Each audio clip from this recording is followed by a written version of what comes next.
Bismillahirrahmanirrahim. Kita senantiasa diberikan oleh Allah keberkahan pada setiap ilmu yang kita kaji.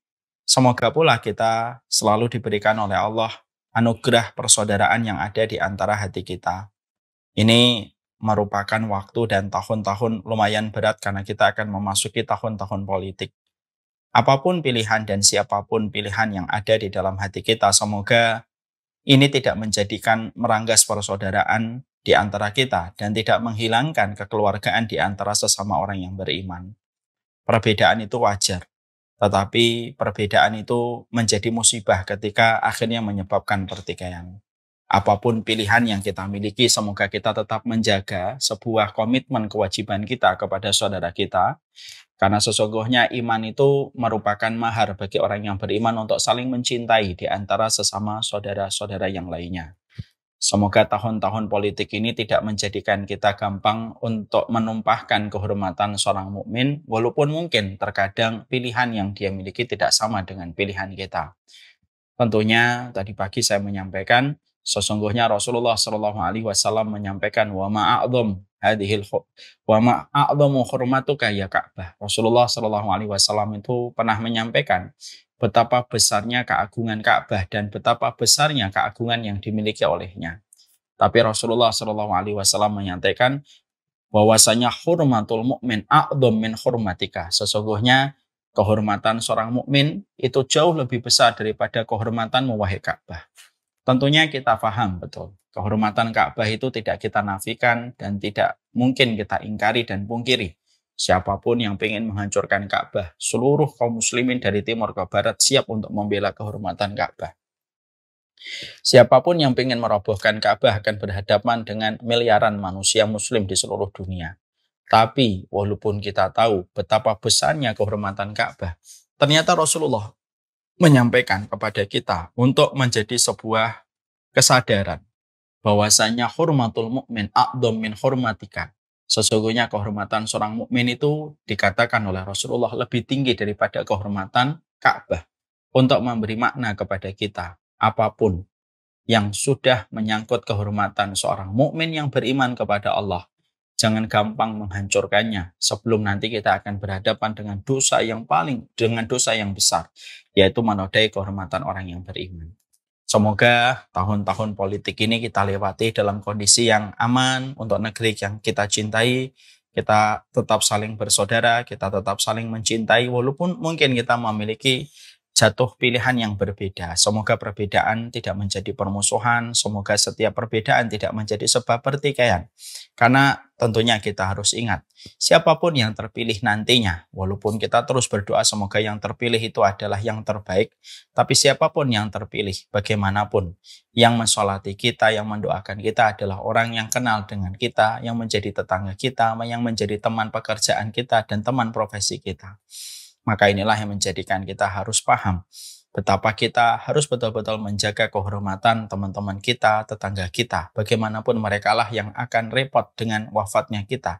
Dan merekalah yang kelak mensolati kita. Dan merekalah yang kelak akan bersaksi di hadapan Allah atas apa yang ada pada kehidupan kita. Sebagaimana yang dikatakan oleh Rasulullah, antum syuhadaullahi fil ardi. Kalian itu adalah hamba-hamba Allah di atas, kalian itu saksi-saksi Allah di atas muka bumi ini. Dan itu bisa jadi adalah tetangga kita, bisa jadi adalah teman satu profesi kita yang terus membersamai kita. Dan kita ingin supaya kita disaksikan oleh mereka dalam kondisi yang baik karena mereka adalah saksi Allah di atas muka bumi. Ini yang menjadi harapan kita. Semoga ilmu yang kita pelajari semakin menjadikan kita berkah, tidak menikmati permusuhan kecuali kita berusaha untuk mengislah. Tidak menikmati permusuhan kecuali kita berusaha meminimalisir permusuhan itu. Supaya kalimat Allah menjadi kalimat yang dinikmati oleh setiap hamba yang beriman, yang berjalan menuju kepada Allah dengan ragam latar belakang manusia yang berbeda-beda. Alhamdulillah, tentunya senantiasa kita bersyukur kepada Allah atas apapun yang Allah berikan kepada kita. Semoga kita termasuk orang yang pandai bersyukur, bukan hanya pada anugerah dan karunia yang banyak. Tapi kita semoga menjadi hamba yang bersyukur pada setiap karunia, walaupun karunia itu hanyalah sejengkal ataupun sejumput yang datang pada kehidupan kita. syukur yang istimewa, bukan syukur pada sesuatu yang banyak. Kalau kita bersyukur melihat mobil kita, biasa. Bukankah memang mobil kita harusnya menjadikan kita bersyukur? Kalau kita bersyukur ada rumah kita yang besar, ya lumrah. Bukankah rumah yang besar itu harusnya betul disikapi dengan bersyukur? Tapi syukur yang sangat teristimewa itu adalah syukur.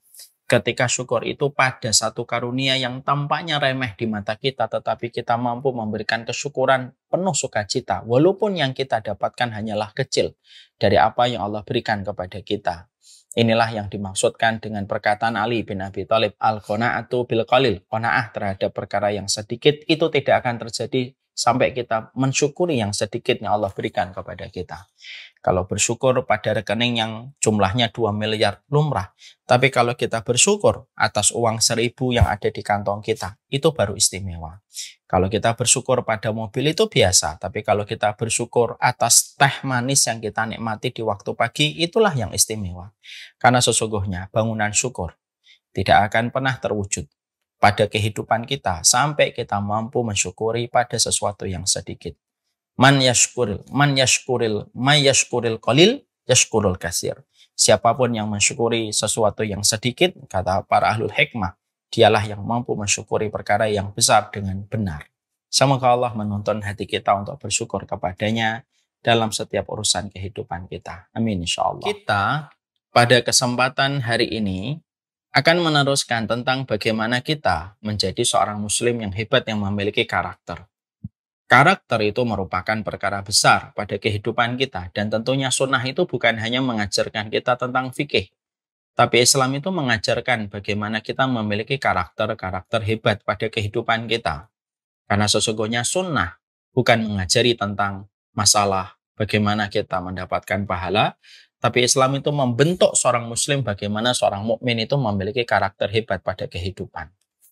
Makanya tidak salah kalau kita menjumpai ada orang-orang barat itu mengatakan, if you lose your money, you lose nothing. If you lose your health, you lose something. But if you lose your character, you lose everything.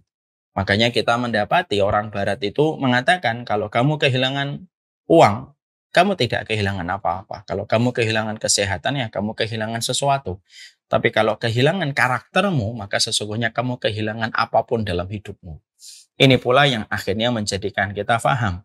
Abu Sufyan, salah satu gembong orang musyrik sebelum masuk Islam, tidaklah beliau mengenal kaum muslimin, para sahabat, kecuali karena karakternya.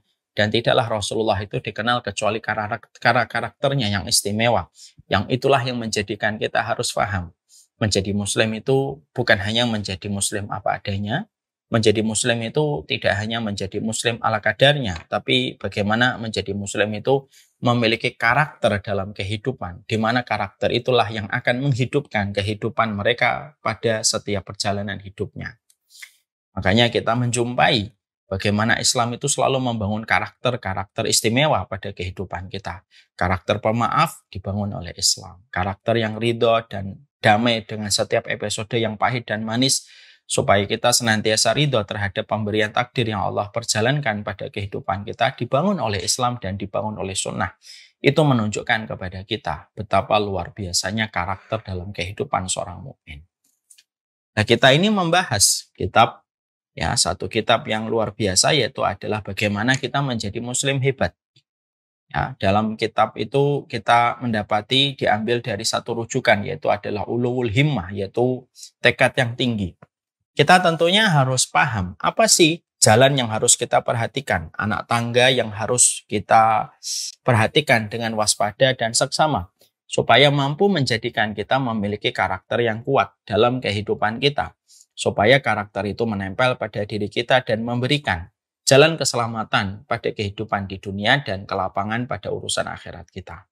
Dan salah satunya yang sedang kita bahas adalah bagaimana salah satu karakter seorang muslim, bagaimana mereka tidak akan pernah hebat kehidupannya sampai mereka hebat memperlakukan orang tuanya dengan sebaik-baik interaksi, dengan prioritas kewajiban yang mereka berikan kepada orang tuanya di dalam memberikan takzim, karena kehebatan seseorang anak tidak akan pernah terjadi dalam hidupnya sampai dia hebat di dalam berbakti kepada orang tua. Syukran ya Rabbi, syukran, hadaita qalbi, syukran.